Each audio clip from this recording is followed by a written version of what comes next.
What's up, everybody? Welcome to this episode of Bullets, Barbells, and Barbecue. I'm your host, Brett. Chris is not here. I got Matt and Tanner the head. We're going to do our weekly check-in on how everybody's doing on their, we don't want to call them New Year's resolutions, but our new goals. But first, we want to talk about our show partners. Elite Nutrition Omaha. Check them out at elitenutritionomaha.com. Use code B3 at checkout. Get 10% off. Go to the store, yell B3. Get a free shaker. And also Rosewood Block. They make the best cutting boards in barbecue. Check them out at rosewoodblock.com. Make fully customizable. They also have, what do they call them, in the smokehouse or in the backyard, pre-order ones you can just get that are pre-made. Check them out. Use code B3 at checkout for 10% off. It'll take you a little time to get it because they're busy and make great products. But someday Tanner will get his. I'm gonna take a picture of it and post it for you. But if you're on our YouTube, you can. Our board is on the table, front and center. They did a great job with it. So, but before we get to our check-ins, Matt had some nutrition talk. True, it's related to the check-ins. So one of the things that I've been doing is following the RP Diet app and their training program. And a unique observation, probably not unique, but just an observation myself for this week. So week one, probably I think it was roughly a 3.5 pound weight loss, which is probably not unexpected given that we're coming out of the New Year's and eating like a fucking asshole and then not eating complete garbage. But then going in for my check-in after week two was no weight loss, yet being just hungry all week long. And I'm like, what the fuck? Which was just kind of a strange observation. And so I was going to like, Tanner, you're smart-ish like this. Why is that happening? Actually, I see this quite often when I have meal plan clients. So I do, Steve and I do nutrition coaching, have a ton of clients. And I call it a stair step. So we have this weight loss these weight loss chunks where you like would take a stair step down and then a flat week, and the weight's flat. But if you were coming into me and we were doing like the InBody 570 scans, what would happen, what I would end up seeing most likely is that we had a weight loss, maybe lost a little bit of muscle mass, lost some water weight, and then the second week where it's flat, all of our water recalibrates, we get all that back, and then we have like a muscle gain. So you're having weight loss and then like a body recalibration for a week, and then you have weight loss. So I just call it a stair step, like down, flat, down, flat. When you're just weighing yourself on a scale, you can't really see. But if you were coming into the store and I was putting you on the scanner, I'd be able to see basically it's like this weight loss and then a body recalibration. Fat goes down, muscle goes up the second week. Body fat percentage is dropping, but the weight isn't. The next week you would lose weight, water would end up being a little bit off. It would say some things went, maybe not the best scan, but then the following week, then you're going to have another great scan. So that's why I tell people weight loss, weight gain, strength gain, any of these things you're working on are not linear. Right? It's not this straight line from where you start and a straight line down to where you end, or a straight line up on strength. Everything's linear. So you're going to have, just because the scale isn't moving, doesn't mean there's not progress being made. Just because your weights aren't going up because of something its strength doesn't mean there's not progress being made. If you have a really tough week and you're doing a ton of volume, and then you tried to max out, you're probably going to be weaker, right? But if you were to just stay on your program and follow it over the course of time, you're going to be stronger. The same thing with weight loss. So a lot of it, especially, is water and recalibration, and then, like I said, it's like a stair step. Yeah. The meal plan and stuff is all been pretty good and stuff. The part that's different that feels still a little weird is that the way that the RP has their calorie calibration, it's like, so you have your baseline of, I think right now I'm set at like 3,200 calories. It's just like, hey, we're going to run that for a while. But on you can program in when you're going to train. And so if you lift weights for anywhere over a half hour, your post-training meal, they add a little bit of carbs to it. And so I think for me, weight training for an hour, it adds 60 carbs, something like that. Your fat goes down, protein stays the same for all your meals, and they just add more carbs. So that feels weird, but it's nice to eat Fruity Pebbles in the morning. Do you say protein goes down? No, fat goes down. Okay. Protein stays the same. So your protein is roughly 55 to 60 grams per meal because it's just 5 meals a day. And then fats 15 to 20 generally. And then carbs are somewhere in the 60 to 70 range, except for post-training. Then they go up. The post-workout protein, there's some different, I know everyone has talked like we have this anabolic window. Anabolic window of gains. The window of gains. They have done some recent studies on that they don't know if there really is a limit on how much protein you can utilize post-workout, that limit may be much higher than we think. However, so I decided to test this theory. Yeah. I'm like, I'm just going to smash protein, like 100 grams. Right, maybe more. The problem is that when you go to eat again in 3 hours, you're not hungry. No. Yeah. So no, I think, and that's one of the things. A lot. Well, and that's one of the things he was talking about. It's like, yeah, you can take in a bunch, but you're wanting to eat again in 3 hours or whatever dwindles. So like, I almost skipped that next meal. Right.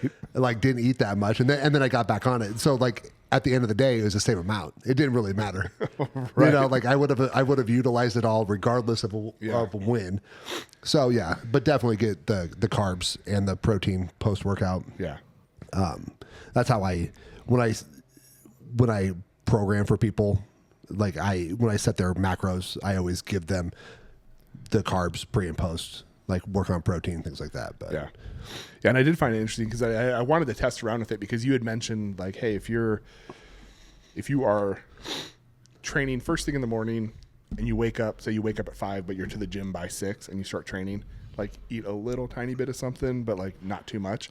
And so I was curious if this app tried to account for that and stuff. And it was cool enough that it did. Like if you mark down that you're going to train for less than an hour and you wake up at 5 and you're going to start training at, call it 6:15, then it says like there's no meal ahead of that. If you mark down that you're going to train for over an hour, then it says you should probably eat a little something before you go. Otherwise, just like you said, it's just gonna smash you and you're gonna be like, nope. Yeah, Sleepy. it doesn't have to be a lot. It really doesn't. It's just you have been fasting, right? Breakfast is breaking your fast. You have been fasting. Your glycogen is depleted. It depends on what your goals are. If you're going to go in and just be like, if you're going to go in and do some like steady state cardio, you're probably going to be fine. Yeah. But if you're going in there to try and hit some numbers, do some volume, do CrossFit or do your like simple strength. Can you imagine like trying to come in and do like simple strength, smashed. like 5 weeks in, 6 weeks in, where you're hitting like it starts like wrecking your soul a little bit, and like have nothing in you. Right. Like you have to have oatmeal, rice cakes, a banana, something. This last week was a lot better based on kind of what we had talked about before because I took like whatever the post workout is, I subtracted some of those calories away and have just done like a half scoop of protein and 8 to 10 ounces of orange juice just because I don't have any dextrose at home right now. So I just mush that stuff together and drink it. Wouldn't recommend from a taste profile. Strawberry ice cream and orange juice. Not a great combination, but it's I don't something. know, if you threw that in a blender with some ice, Some ice might be okay. Yeah. But I'm just like 8 to 10 ounces, half a scoop, shake, chug, done. I have drank some pretty disgusting things just because it's like I have all these flavors, like everything's flavored. Yeah. So it's like, oh, you have like berry breeze and like orange and like strawberry watermelon, all these things going in. I'm like, I could drink these separate, but I'm just lazy. Right. No. I don't want to drink. I'm just going to like throw this all in 10 ounces of water, chew half of it going down. Yeah. Like ideally I would take all of my meals, blend them and turn them into patties and just eat them because I think that's so much more convenient for myself. Like I like taste, I like food, but especially during the day when I'm working, like my meeting schedule is so sporadic that sometimes I can sneak off and like get an actual meal in. Sometimes it's like, oh shit, this meeting got over 5 minutes early. I have 2 hours of meetings following this. I need to eat something. Yeah. What can I put in a bowl or in a cup and eat real quick? Whenever you're working towards a goal, especially with nutrition or through strength, and you have to get certain calories in, it just cracks me up. Like there are times where I'm eating just just to get something in. It could be anything. Does not matter. And there's other times where I eat for like I want to enjoy it. Yeah, I want to actually take my time and I want to chew my food, which is weird. I think your tip of, which I always tell people, I think when some people think they're going to drink a protein shake and they're like, oh, I don't really like this or that of the protein shake, whatever flavor. But then they'll make it in this like elaborate, like 12 ounces of water, whatever. Literally, you can mix it in the smallest amount of water you're able to handle and just pound it down at one time. You don't have to like slowly drink it and savor the flavor. Just fucking hammer that shit down and be done with it. There are just some times where you just got to go. Yeah. Like I said, if you don't like it, that's fine. You're not going to like a lot of the things. But put it in 4 ounces of water or whatever, 6, like the minimum you can put in that it's not chunky, and then just go to town and be done with it. Yeah. Smash it. Yeah, it doesn't have to be like, oh, I did like 20 ounces of water and my scoop of protein. Right. I'm like, yeah, it took you forever to drink it. Disgusting. Right. So like, I enjoy cereal. I love cereal. I like Cinnamon Toast Crunch. Sure. You look like it. Probably one of the best cereals ever. Yeah. And there's Golden Grams. I'm a Golden Grams guy. Get the fuck out of here. Yeah. Peanut butter Captain Crunch? Well, it tears up your mouth. Not peanut butter Captain. Regular Captain Crunch does. Oh, yeah. Peanut butter's the round ones, right? Yeah. No, peanut butter's good, but I'm just been a Golden Grams guy. Yeah. Is Golden Grams cereal? Is that like...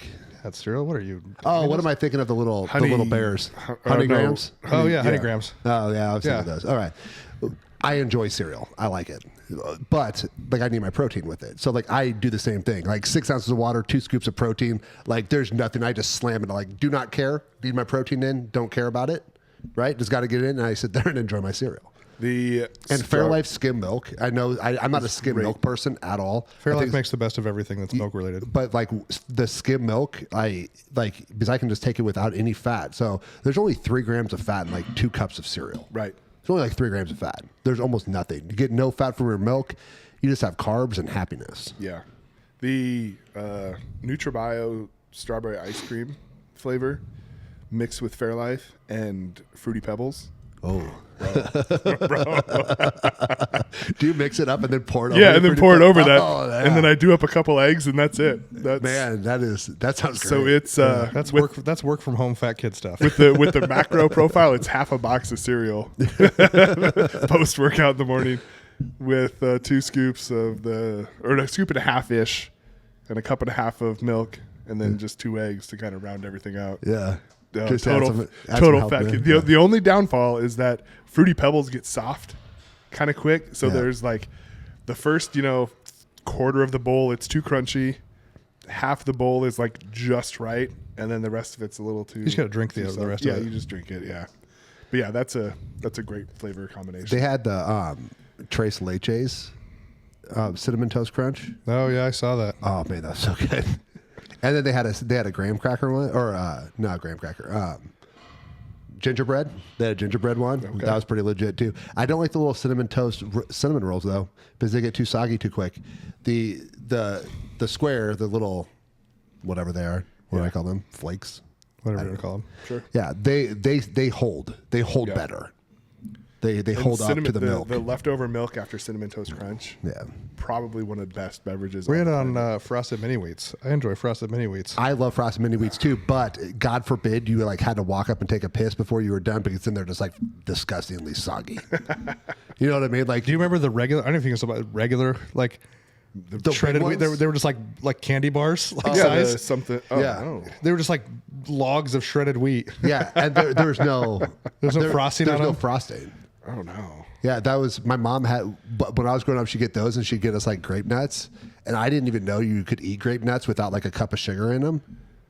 That's how I ate Wheaties. Right. That's the only way I could eat Wheaties was like a cup of sugar. Right. Like we just had the sugar on the table. Yeah. Just like scoop that shit on there. So there was on the copious amounts of sugar. There's a food that my dad made growing up that is called, the Norwegian word for it is something very close to bestemormat, which essentially translates to grandma's food. Diabetes? 100% diabetes. 100%. So as a kid, it just tastes delicious and it's super cool. And you're like, all right, let's do it. What it is like a thick white sauce that's just like milk and water with a cup and a half-ish of sugar, right? And he would add food color. So he called it clouds. And then you'd add food coloring to it so you can make whatever color you want. And then you just slice the shittiest white bread you can find into little cubes, put it in a bowl and you pour this sauce over and you eat it. And like we would eat this. No, it wasn't often. It was definitely too often, but it wasn't that often. My dad, my brother, and myself would eat close to 2 loaves of bread and this stuff for like a breakfast, like on some special days. And it wasn't until I was an adult and started like understanding kind of what nutrition stuff was. I was like, holy shit. That was like a cup and a half, 2 cups of sugar, 2 loaves of bread split between 3 people. That like if you would have went to the gym though, you'd had a sweet pump session. Oh, dude, right? Be fucking vascular, freaking swelled up, and then crashed. Just think if you would have stayed with that, you could have been on that show 1,000 Pound Brothers instead of 1,000 Pound Sisters. Oh man, you should have stayed with it. You got to have goals. The size of some of those people and what it takes to get there is mind blowing. Like I don't have that kind of dedication. Speaking of goals, goals. So hit the diet stuff. Did all my training. Did my 200 minutes of zone 2 cardio. Wasn't able to make it in and do any jumps or obviously ruck this week, but everything else is on track. I am on my 2nd week of that Tom Havlin program. Tell me you have to ruck this weekend. I'm supposed to ruck today. Yes. I think what I'm going to do, though, is ruck. I think I'm going to do 60 minutes of sled drags over here after we get done with this podcast. No, you're going to put your ruck pack on and go shovel at your house for 60 minutes. It says to ruck, Tanner. It does. Can I ruck on a treadmill? I guess. I mean, technically. I would probably just shoot myself. That sounds terrible. Rucking on a treadmill is that much worse than sled pulling for an hour?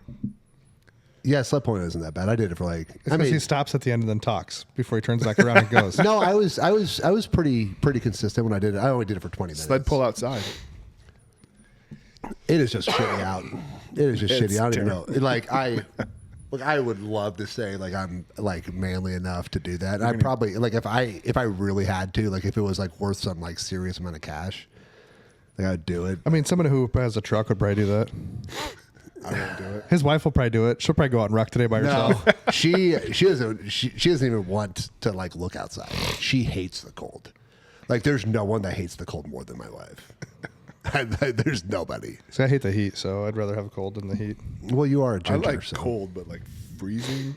Like this is just, if it wasn't windy, I would be like, all right, cool, it's cold. That's shitty.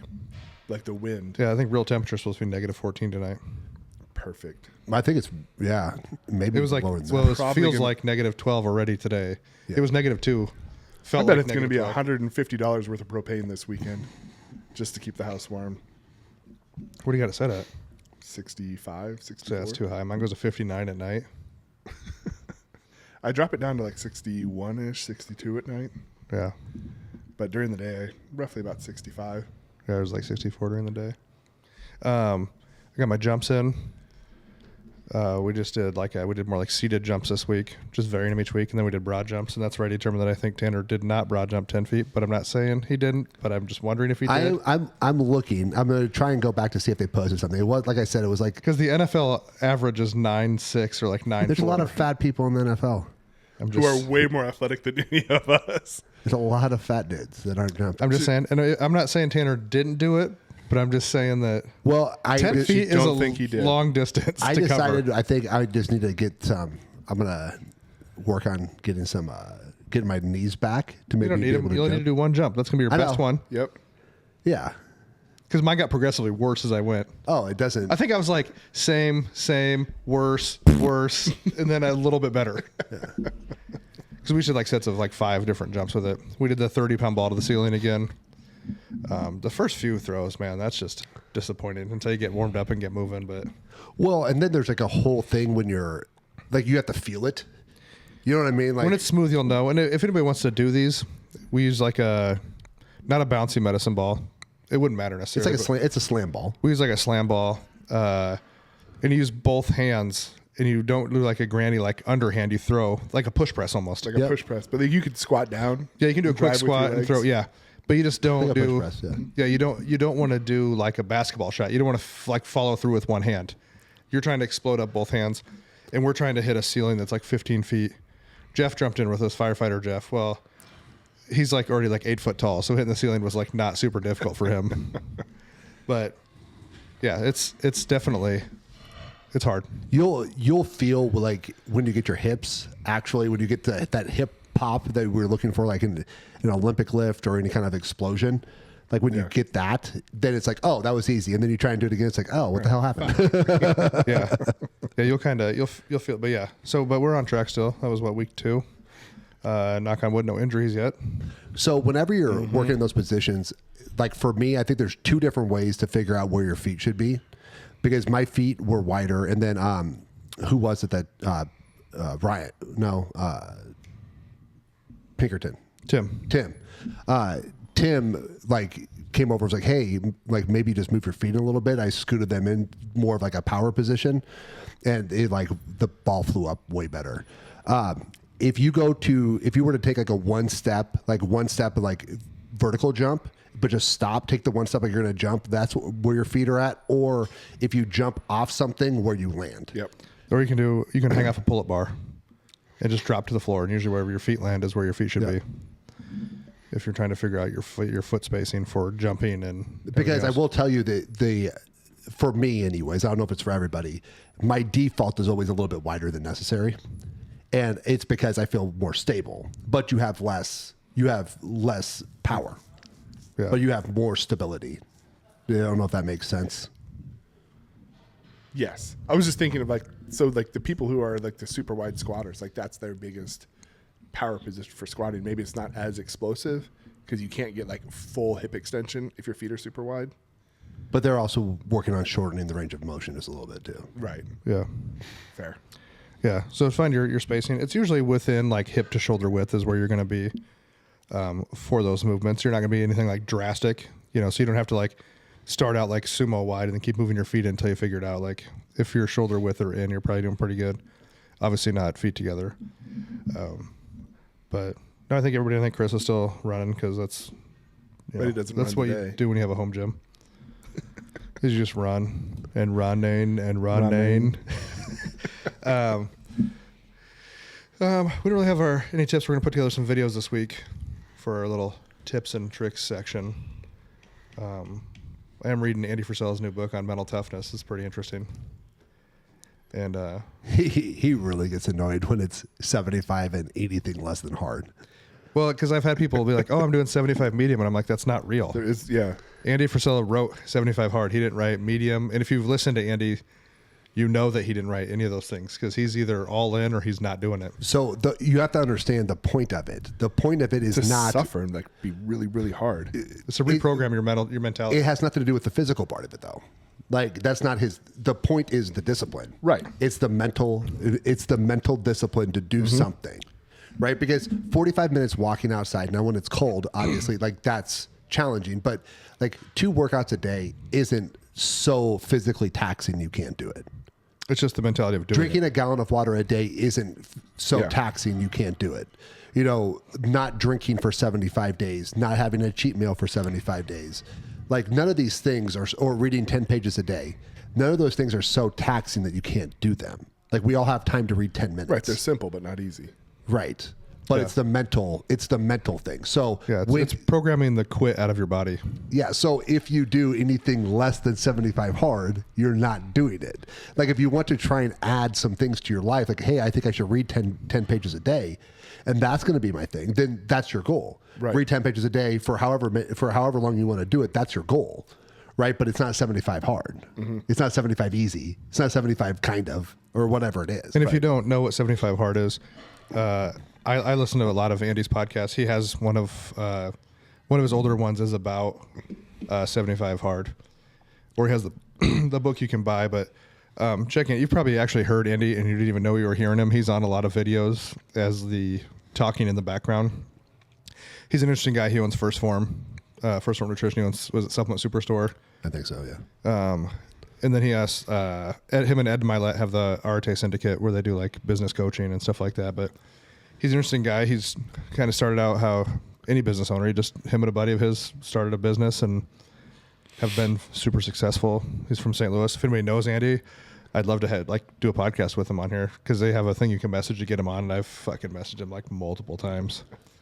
He has seen our stories before. Maybe you got to do 75 hard. I low key tag him in all of our stories for the podcast, and he has seen a couple of them. So I did hit him up, but I don't know. Messaging somebody on Instagram might go straight to their junk mail. Yeah. So, but I started reading that, but the mental toughness is a huge thing. Check out Andy, especially if you want to look up like the 75 hard, read his or listen to his, talk about it because he made it. And I want to be clear. I'm not shitting on your goal if your goal is to do part of it. Yeah. But just don't, just for the sake of everybody who's done 75 hard just don't say you did it. Yeah. Right. Just say you didn't do the modified version. There's not a modified version. Yeah, because in the mental tough, Andy is a mentally tough. Do you follow if you follow him at all? Like we're talking about doing the ruck stuff. Andy's obviously friends with a lot of people, and he's friends with the guy who owns Go Ruck, and loosely like challenged to outdo him basically. And he's going to ruck every day for 60 minutes a day for 365 days. And he keeps track. He'll post on his Instagram that he's doing it, which I did get my ruck pack, but the weight didn't show up because of the weather. So I'm assuming I bet one of those 25s out there will fit. Probably. You guys can go ruck today. Yeah, you want to? I ruck on Fridays. You missed it. You did too. You didn't ruck yesterday. No, I went home and ran a snowblower instead. But Same. But yeah, if you're some of that stuff's kind of cool. The mental toughness stuff. Andy has a lot of cool stuff on there. But your mentality, being mentally tough, is never a bad thing. No, because that's your body can last a lot longer than you really think it can. You know, pushing yourself. And then we've talked about that in previous podcasts. You know, that's we'll take that as your tip for everybody. Your mentality towards something, and especially in training, whatever your goal is going to be huge. If you already think a weight is heavy before you pick it up, it's going to be heavy. You know, we've talked about it before, when you pick a squat and you get that feeling, you've already lost half the battle. Like, what's have you had that experience where like your brain was like, I'm fucking done, I'm out, and your body like had a bunch left and you were able to override that and like keep carrying on with that physical activity? Yeah. I do pretty decent about pushing through on things, and I know. Is there like a moment that like you just think through? Well, like you said, yeah. When was yours? I've had a few moments, like when we did the world's toughest mudder. It was 24-hour obstacle course race. You did the 24-hour one? Yeah, we did it. Me and Steve did it twice. Now you have to do so many other tough mudders before you can do the toughest mudder, right? Don't you have to do like 10 or something like that? Back then, you had to qualify. Okay. Now I don't think you do. Because I had a you client of mine. qualified for it, right? Like you did the tough mudder. I did a bunch of tough mudders, and you had to beat a certain time or a certain percent of people. Sure. But there were times there where it's like. But you didn't quit though. No, but I thought I looked at Steve and I said, we were either going now or we're not going, because we were 45 miles in, and if we got 5 more miles, so one more lap, we got a 50-mile thing, and we had time to do it. It was going to be close. We had time to do it. I said, we either go now or we don't go. And then we went. But yeah, it was one of those things to where like your mind was just looking for an excuse. Yeah. Sometimes our minds are just looking for an excuse to quit. And that's probably where mine is I have a better chance of not doing it at all. But I feel like once I start it, then I'm going to it's like you're already here. Like you might as well. And it could be like any task. You know what I mean? Whether it's like, scooping the driveway, you're like, well, I could just scoop like this one side, for whatever. But you're like, well, I'm already like fucking out here. Like, it's not going to take that much longer. You're like, might as well do it. Do you know what I see? So like, I know there are bail points in life. Okay. Whatever you're doing, there are bail points. So for shoveling, I will do the things that I wouldn't do. Right. Like I will shovel like the sidewalk up to the house, like those things that by the end of it, I would probably give up. I'd be like, oh, it's not that important. Right. But I just do them first, knowing that I'm not going to give up on the part I need to do. Does that make sense? Yeah, that's your trigger point, right? It's not like coming to the gym, like working out isn't generally the holdback. It's getting here or taking that first step, right? So if you that's why a lot of like in-home gyms don't work for people because it's too easy to not do it. Because it's too easy to not go down. Like if getting in the car and starting the journey towards the gym, like that's your step. So for you, like doing the shitty stuff first, that's like normally it's at the end, you're like, this is just busy work, I'm done, it's not really that important. But your trigger is like, hey, if I do this first, then it'll get done. That's my catalyst. And now I'm like, oh well, I've got this part done. Cool. Like I'm just gonna keep going because it's the reordering. Well, like even with rucking, I won't walk in any place where I'm close to the house. I walk wherever I have to do, if it's distance or miles or whatever. When I would run, like when I was getting ready for a marathon, a 20-mile run, I ran 10 miles out. There's only one way back. Yeah. That's just the way. Like, just don't give I think sometimes we give ourselves bail points. We give ourselves easy outs. Like, even just try not to give yourself the easy out. Well, and it's that old, like, whatever you want to say, cliche saying, a journey of a million miles begins with a single step. Yep. You know, and I think if you're actually going to, like I said, I have a better chance of not starting something than I do of not finishing it. Yep. Yeah. Because once I start, I'm like, well, we've already fucking started. Like, we're already here. Right. Identify that tipping point. So, like, for me, like, coming to the gym is the easy part. Right. I enjoy being here. I love hanging out with Brett. I love hanging out here. So that, like, getting here is fucking easy. But starting the workout is the trigger. So, like, if I get here and I start talking before, like, if I come over and I sit down and start hanging out with Brett at the desk before I start working out, I bet it's probably not going to happen. 1% of the time I've actually, like, trained afterwards. So that's my tipping point, right? Getting here, cool. Starting that workout like that. So find those tipping points, whatever that is, and it's different for everyone. Yep. Like, find what that bail point is, and like make the concentrated effort of identifying, this is my bail point. If I move one step past this, success is easy because I've crossed the threshold of challenge. Find that step, take that step, and then the rest of it's easy because you've crossed the hardest part. Well, and I think that's going back to talking about Andy Frisella. I think that it's the mental stuff. Like, I'm a natural procrastinator. Yeah. I'm a natural procrastinator. So if I need to do something, I've just gotten in the habit of, okay, you asked me to do it, I just do it then. Like, my wife will be like, oh, you don't have to do it right now. Well, if I don't do it now, I won't do it later. So, like, I just have to do it. Yeah. And yeah, that's my thing. Like, well, like, we could get done eating. Amber always, like, give me a hard time because, like, I'll be, like, taking her plate, like, while she's taking her last bite to, like, put it in the dishwasher or whatever. Right. And she's like, we can just sit and hang out. I was like, but, you know, I'd rather do this now and then, like, sit on the couch and hang out, like, where I'd rather be in a comfortable hangout spot than, like, sit in the kitchen.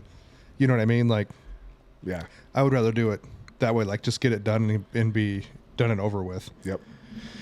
But it's also kind of your competitive nature too, I think, is what gets you to start things. But it also haunts you. Like, it's haunted me, like, in, like, you ever been, like, buying something, like, on eBay or bidding on something and that, like, fucking refuse to lose, all of a sudden you buy something for way more than you ever really wanted to, but you're like, fuck that guy.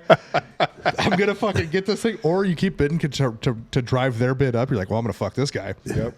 And then you got to get out at just the right time. But yeah, so it's gotten better over the years, but that used to always get me. I'm like, oh, I'm going to buy this. I want to buy this thing off eBay. And then you're like, oh, man, this guy bid me up. I'm like, I'm not going to fucking lose to this guy. Well, there are some studies. I have to go and look them up, but I'm 99% sure that, like, the amalgamation of these studies are, like, live auctions tend to drive higher prices for that reason, because people are, like, just naturally we're like, I want to win.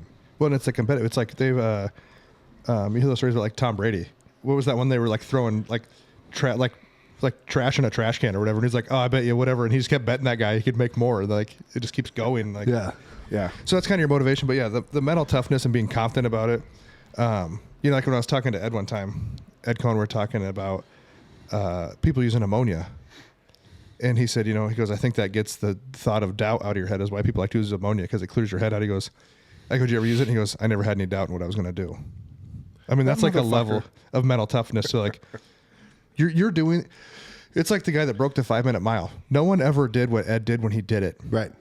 So imagine you're like, you know what? Just fucking throw 900 on the bar, which it wasn't even supposed to be 900, but, you know, throw 900 at the bar. No one's ever done it. Yeah, no, it's fine. I know.